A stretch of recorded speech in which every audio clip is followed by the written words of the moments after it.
আসসালামু আলাইকুম। Hi viewers, আশা করি সবাই ভালো আছেন।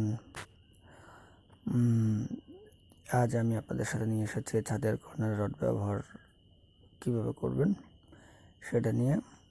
চলুন দেখা যাক। আমি এখানে L/5 হিসেবে রড বেঁধেছি।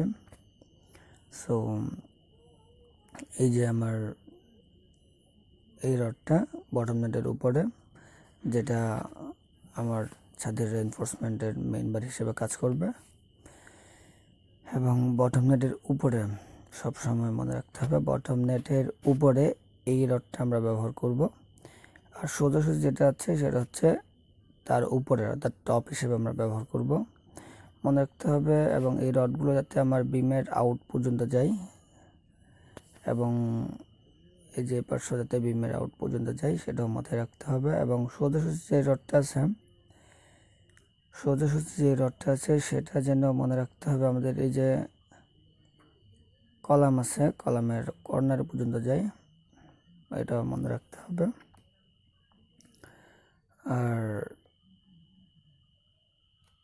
একটু সতর্ক থাকতে হবে, কাভারিংটাও ঠিক রাখতে হবে। ধন্যবাদ সবাইকে। আসসালামু আলাইকুম, ভালো থাকবেন।